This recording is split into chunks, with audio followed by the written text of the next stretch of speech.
सोलापूर जिल्ह्यातलं अनगर नगरपंचायत ही ग्रामपंचायत असताना मागच्या 60 वर्षापासून बिनविरोध होण्याची परंपरा आहे आणि त्या आता अनगर ग्रामपंचायतीची नगरपंचायत झाल्यानंतरची पहिली निवडणूक आहे आणि अनगरकर पाटलांनी भाजपमध्ये प्रवेश करताना राज्याच्या मुख्यमंत्र्यांना शब्द दिला आहे की आमच्या अनगरची बिनविरोधची परंपरा 60 वर्षाची तशीच कायम राहील। ते कशा पद्धतीनं त्यांची ग्रामपंचायत बिनविरोध करत होते आणि आता नगरपंचायत कशा पद्धतीनं बिनविरोध करण्याचा त्यांचा प्रयत्न आहे याचं एक ज्वलंत उदाहरण आहे। उज्ज्वला थेटे या अनगरच्या रहिवासी आहेत, मतदार आहेत आणि त्यांनी नगराध्यक्षपदाच्या करता उमेदवारी अर्ज राष्ट्रवादी काँग्रेस पार्टी घड्याळाच्या चिन्हावर भरण्याच्या करता तयार केलेला आहे आणि आज त्या अर्ज भरायला येणार आहेत असं समजल्यानंतर अनगरच्या प्रत्येक रस्त्यावर सगळीकडे ट्रॅक्टर लावलेले आहेत, ऊसाचे ट्रॅक्टर लावून रस्ता अडवलेला आहे। अनगरकडे जाणाऱ्या प्रत्येक मार्गावर त्यांनी त्या ठिकाणी गुंड उभा केलेले आहेत, हातामध्ये हत्यारं देऊन काठ्या लाठ्या देऊन या महिलेवर हल्ला करण्याच्या करता म्हणून यंत्रणा कामाला लावली आहे।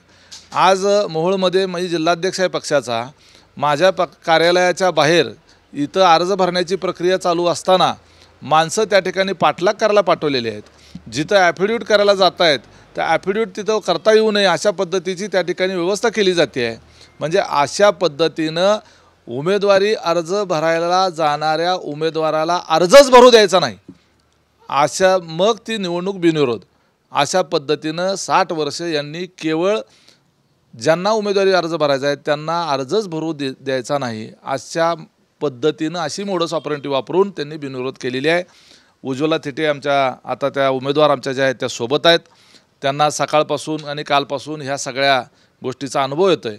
मी जिल्हाध्यक्ष म्हणून या महिलेच्या सुरक्षेच्या संदर्भामध्ये जिल्ह्याचे पोलीस अधीक्षक यांना स्वतः व्यक्तिशः फोन करून यांना अनगरला जात असताना त्यांच्या जीविताला धोका असल्या कारणानं सुरक्षा पोलिसांची द्यावी अशी विनंती केली।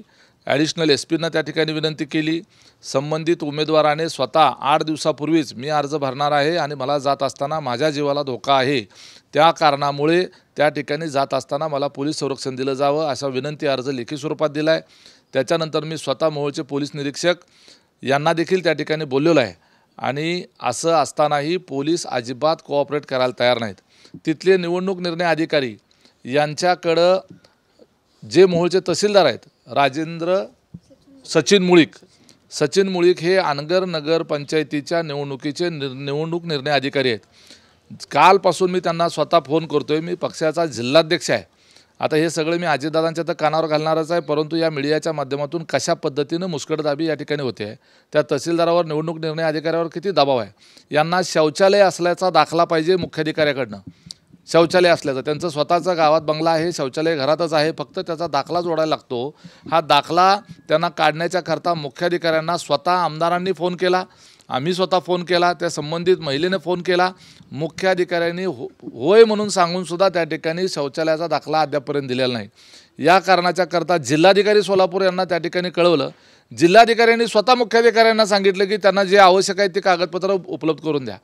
मतदार यादीमध्ये नाव असल्याच्या संदर्भानं त्याचं ॲटेस्टेशन करावं लागतं, मतदार यादी ऑनलाईन निघते, त्या उज्ज्वला थेटे यांचं नाव मतदार यादीत आहे आणि त्याच्याकरता त्याला सर्टिफाईड करण्याच्या करतावर त्याच्यावर सही शिक्का जो आहे तो संबंधित मुख्याधिकाऱ्याचा त्या ठिकाणी असायला लागतो किंवा तहसीलदाराचा असायला लागतो।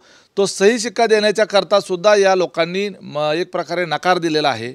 मग मला सांगा, प्रशासन जे आहे, माझं राज्य निवडणूक आयोगाला आणि माननीय राज्याचे मुख्यमंत्री महोदयांना विनंती आहे आणि आवाहन आहे की अशा पद्धतीनं आज राजन पाटील भारतीय जनता पार्टीमध्ये आलेले आहेत, त्यांना तुम्हाला दिलेल्या शब्दाच्या खातर ही निवडणूक जी आहे ती बिनविरोध करायची आहे, परंतु लोकमतानं आणि लोकसहमतीनं बिनविरोध झाली तर आम्हालाही त्याचा आनंद वाटेल।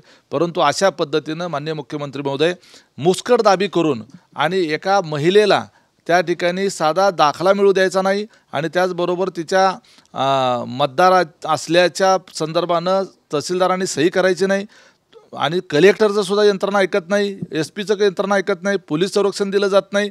म्हणजे या राज्यात चाललं आहे काय, हा खऱ्या अर्थानं त्या ठिकाणी प्रश्न निर्माण होतो। ती महिला आज इथं आहे, तिला एकतर त्या महिलेवर एवढा अन्याय केलेला आहे, तिचं घरदार जाळून टाकलं, घरावर दरोडा टाकला, शेत जाळून टाकलं, तिच्या मुलावर ॲट्रॉसिटी दाखल केली, घर सोडायची वेळ आली। आज मुलगा त्या ठिकाणी पुन्हा ड्रायव्हर म्हणून काम करतो, त्यांना वेगळ्या ठिकाणी काम करावं लागतं आणि त्या महिलेनं त्या गावामध्ये अर्ज भरायची तयारी दाखवल्यानंतर तिचा अर्जच भरला जाऊ नये याच्याकरता म्हणून सगळी यंत्रणा प्रशासनासहित काम करते, हे अत्यंत लाजिरवाणं आहे।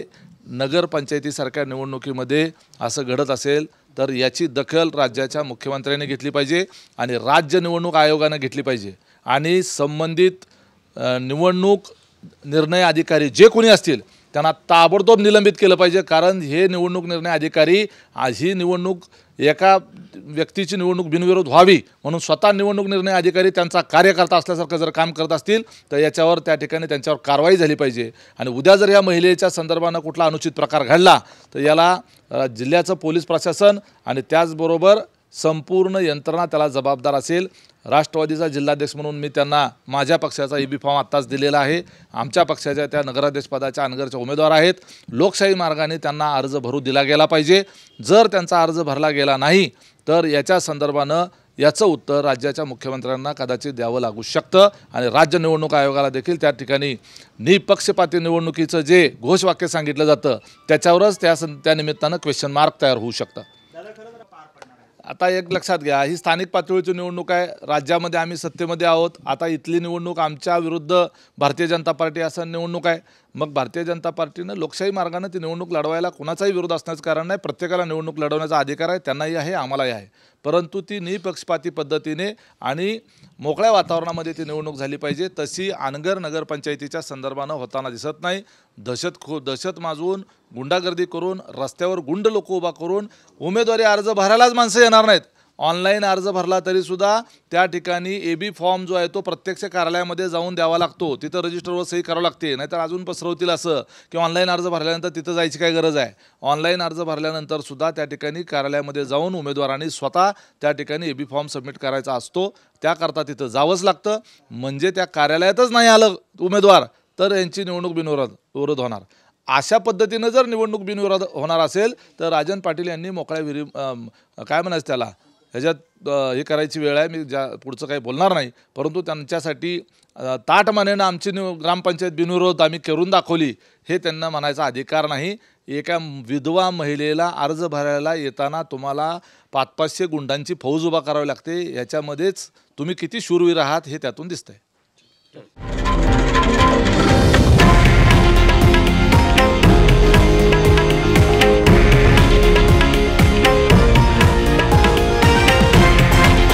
हे आहे देशातील नंबर 1 न्यूज नेटवर्क आणि आपण पाहत आहात TV9 मराठी, एकमेव।